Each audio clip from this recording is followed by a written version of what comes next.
बिस्मिल्लाहिर्रहमानिर्रहीम।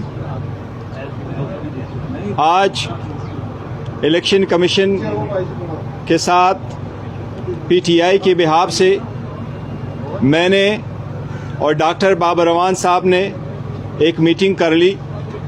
मीटिंग हमारी रिक्वेस्ट पे हुई थी। कल हमने दरख्वास्त दे दी थी इलेक्शन कमीशन को कि हमारा डेलीगेशन इलेक्शन कमीशन के सामने मिलना चाहता है ताकि जो चार्टर ऑफ डिमांड हमने पहले दिया है उसको हम फॉर्मली सबमिट कर ले। Election commission was kind enough, हमें आज मौका मिला था 9:30 से 10:15 बजे तक हमारी मुलाकात हुई, जिसमें चीफ इलेक्शन कमिश्नर साहब और सारे मेंबरान साहिबान थे। पीटीआई के बिहाफ से हमने एक charter of demand election commission को दिया है कि free, fair and transparent election के लिए ये इक़दामात बहुत ज़रूरी है। और उसकी असल वजह ये कि अगर पीटीआई को आपने लो करना है, जो हर सूरत में पार्टी है, बड़ी पार्टी है, उसके लिए लेवल प्लेइंग फील्ड और फ्री इलेक्शन के लिए ये इक़दामात बहुत ज़रूरी है। उस चार्टर ऑफ डिमांड पीटीआई के general secretary general Umar Ayub साहब के दस्तखतों से मैंने और बाबर रवान साहब ने फॉर्मली इलेक्शन कमीशन को सबमिट कर दिया था, जबकि हमने इनको इन राइटिंग भी पहले दिया था। उसके कुछ पॉइंट्स जिस पे हमारी तफसीली गुफ्तगू इलेक्शन कमीशन के साथ हुई, मैं उसका जिक्र करता हूँ। पहला, हम इलेक्शन कमीशन के सामने ये नुक्ता लेके आए हैं कि हमारे वर्कर, सपोर्टर, पार्टी एक्टिविस्ट को कहीं भी मीटिंग की इजाज़त नहीं दी जा रही।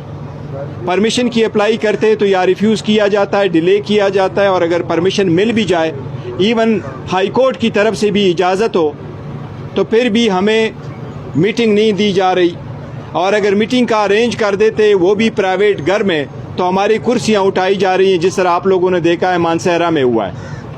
हम इलेक्शन कमीशन के सामने ये भी लेके आए कि हमारे एक्टिविस्ट की लिस्टें बनाई जा रही है और उनको हरास किया जा रहा है। फोर्स डिसअपेयरेंस भी है। पीटीआई के फ्लैग्स और प्रिंटिंग मटेरियल की इजाज़त नहीं है, जहां जाते हैं वो रिफ्यूज़ कर देते हैं। उन लोगों को हरास किया जाता है जो इवन पीटीआई के फ्लैग्स प्रिंट करते हैं। हमने उनको ये भी नोटिस लेके आया कि आप इलेक्शन की डेट अनाउंस कर चुके हैं, लिहाजा आपके पास इख्तियारात है इलेक्शन डेट अनाउंस होने के बाद, और आपको पास इख्तियारात है पॉलिटिकल पार्टीज़ के मैनेजमेंट के हिसाब से।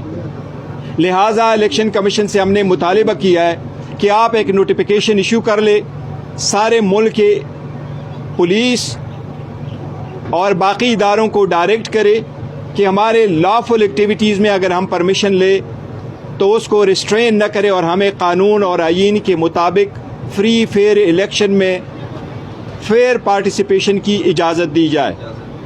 इलेक्शन कमीशन को हमने ये भी नोटिस में लेके आया कि illegally care taker government 29 billion rupees release कर रही है। ये केयर टेकर गवर्नमेंट का मैंडेट नहीं है, और जब खासकर इलेक्शन डेट भी अनाउंस हुआ हो, किसी भी डेवलपमेंट के लिए इतना फंड इशू करना free rigging of the election में आएगा, लिहाजा इसको रिस्ट्रेन किया जाए। पहले भी फेडरल गवर्नमेंट ने 51 बिलियन रुपीज़ इशू किए थे, वो भी हम इलेक्शन कमीशन के नोटिस में लेके आए हैं। इसके साथ साथ हम इलेक्शन कमीशन के सामने ये भी नोटिस में लेके आए कि जो इलेक्ट्रिसिटी की डिस्कोस कंपनीज़ है, उसके बोर्ड ऑफ डायरेक्टर के जो चेयरमैन है, वो इस वक्त PMLN के कैंडिडेट है इलेक्शन लड़ने के लिए, और वो हर जगह पोल दे रहे हैं, बिजली के पोल दे रहे हैं, तारे दे रहे हैं, एनर्जाइज करा रहे हैं। हम इलेक्शन के नोटिस में ये भी लाना चाह रहे हैं कि आप लोगों ने वीडियो भी देखा है, जो पॉलिटिकल लीडर के साथ PML के सेक्रेटरी एनर्जी लंगड़ियाल साहब मुलाकात कर रहे हैं, और वो डेली बेसिस पे जहाँ जहाँ भी हो सकता है तो सारे इलेक्ट्रिक चीज़ें, वो पोल्स इशू करवा रहे हैं। ये भी हम इलेक्शन कमीशन के नोटिस में लेके आए कि ये फ्री रीडिंग में, लिहाजा आप इसके ख़िलाफ़ इक़दामात करें। सबसे बड़ी बात जो हम इलेक्शन कमीशन के सामने लेके आए हैं वो ये कि हमारा सिंबल का जो केस था वो 30 तारीख को ओरली अनाउंस हुआ था, फिर वो डिटेल ऑर्डर के लिए पेंडिंग था। उसके बाद हमने 18 अक्टूबर को भी एक रिक्वेस्ट कर ली उसके बाद 30 अक्टूबर को भी रिक्वेस्ट कर दी। वो ऑर्डर इमीडिएटली रिलीज़ होना चाहिए ताकि ये शकूक व शुबहात भी ख़त्म हो जाए और हम भी आगे बढ़े कि बैट हमारा निशान है और ये बैलेट पेपर पे इंशाल्लाह रहेगा। निशान के सिलसिले में हम बहुत मशकूर है इलेक्शन कमीशन के कि आज उन्होंने हमें यकीन दहानी कराई है कि डिटेल ऑर्डर आएगा, लेकिन बैट आपका निशान है। चीफ इलेक्शन कमिश्नर ने फरमाया कि इलेक्शन का डेट देने से पहले यहाँ बड़े सारे मीडिया के लोग थे, तो उन्होंने ख़ुद इसका इजहार किया था मीडिया के सामने। हमें उम्मीद है बैट का मसला उनके कहने के मुताबिक इंशाल्लाह 2 दिन में रिज़ाल्व हो जाएगा और ये गुजारिशात हम इलेक्शन कमीशन के सामने लेके आए हैं। इलेक्शन कमीशन ने हमें बावर कराया कि इसके मद में इंशाल्लाह अप्रोप्रिएट ऑर्डर इशू होगा और प्रॉपर डायरेक्शन इंशाल्लाह ताला दी जाएगी 1 या 2 दिनों में इंशाल्लाह ताला। देखो, चेयरमैन माइनस करने का किसी की मजाल नहीं है, कोई चेयरमैन माइनस नहीं होगा।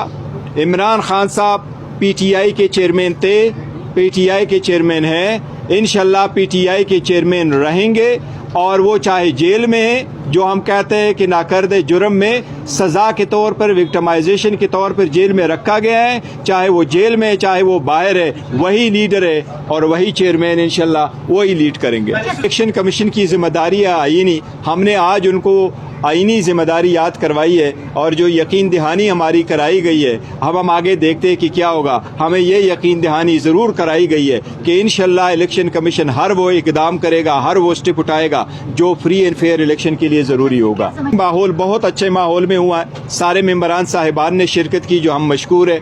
चीफ इलेक्शन कमिश्नर साहब ने उनको हेड किया है। PTI की तरफ से मैं और बाबर रवान साहब मौजूद थे और उनके साथ सरहासिल गुफ्तगू सारे इश्यूज़ पे हुई है। जो हमने इस किस्म के डेलीगेशन और ये चार्टर ऑफ डिमांड का जिक्र हमने सारे पॉलिटिकल पार्टीज़ के सामने 11 अक्टूबर को किया था, जब हम कोड ऑफ कंडक्ट वज़ा करने के लिए आए थे। और उस वक्त चीफ इलेक्शन कमीशन ने यह फरमाया था कि अगर आपकी एप्लीकेशन आ जाए चार्टर ऑफ डिमांड के सिलसिले में और आपका डेलीगेशन अगर हमारे साथ मिलना चाहे तो हम आपको एकोमोडेट करेंगे। तो बड़े अच्छे माहौल में मीटिंग हुई है और यकीन दहानी कराई गई है। फ्यूचर में देखते हैं, इंशाल्लाह उम्मीद है इलेक्शन कमीशन ये इकदाम करेगी, लेकिन जितनी जल्द से जल्द करे तो बेहतर है। देखिए, आज की मीटिंग हमारी 45 मिनट्स रही है, सारे इश्यूज़ पे हमारी बात हुई है और हमें कोई ऐसा नहीं लगा कि इलेक्शन कमीशन ने कोई ऐसी हमें इग्नोर किया हो जिससे हमें ये तासुर मिले कि वो हमारे खिलाफ बाइस है। ये मैंने जो जिक्र किया चार्टर ऑफ डिमांड पे हमने दिया है कि हमारे वर्कर, सपोर्टर और जो कैंडिडेट्स हैं उनको प्रोटेक्शन प्रोवाइड की जाए, हमें पार्टिसिपेशन की इजाज़त दी जाए, हमें इलीगली रिस्ट्रेन न किया जाए अपने हक एक्सरसाइज करने में। जब हम कानून के मुताबिक इजाज़त लेते हैं तो उसको अबोर्ट न किया जाए, उसको ख़त्म न किया जाए, उसमें जो है मुदाखलत न की जाए। इलेक्शन कमीशन आईनी इदारा है बहरहाल, और इलेक्शन कमीशन पे डिपेंड करता है कि चीफ इलेक्शन कमिश्नर साहब और उनके मेंबरान साहबान बैठे हो, ये उन पे डिपेंड करता है। मैं उनको ये बात तो ज़रूर उनके जहन में लाऊंगा आपकी वसातत से कि इंडिया में 2 मेंबर्स है और एक उनका कमिश्नर है, चीफ इलेक्शन कमिश्नर है। अगर वो 3 मेंबरान साहिबान अपने 1.3 बिलियन लोगों के लिए फ्री एंड फेयर इलेक्शन करा सकता है तो बड़ी अफसोस की बात होगी कि अगर हम 25 करोड़ आवाम के लिए हमारे 5 मेंबरान साहिबान जो है ना फ्री एंड फेयर इलेक्शन ना करा सके। मुझे उम्मीद वैसे है आज की मीटिंग से कि हो जाएगा इंशाल्लाह। मैं तो ये इस बात पे बिलीव करता हूँ कि चीफ इलेक्शन कमिश्नर साहब को सदर से भी मिलना चाहिए था जब उन्होंने बुलाया था, लेकिन बहरहाल केयर टेकर सेटअप में अगर वज़ीर आज़म भी है तो वो भी केयर टेकर सेटअप के लिए तो हेड है। अगर वो इंतज़ामी उमूर के लिए मिलना चाहते हैं तो उस पर कोई ऑब्जेक्शन मैं नहीं है, पार्टी की तरफ से अभी कोई ऐसा मौक़िफ़ भी नहीं आया। तो एज ए तर्जुमान मैं कुछ ज़्यादा नहीं बोल सकता, उस पर मेरी पार्टी मौक़िफ़ देगी इंशाअल्लाह ताला अगर दावानामा दिया, अदरवाइज डायलॉग तो होने चाहिए। Thank you.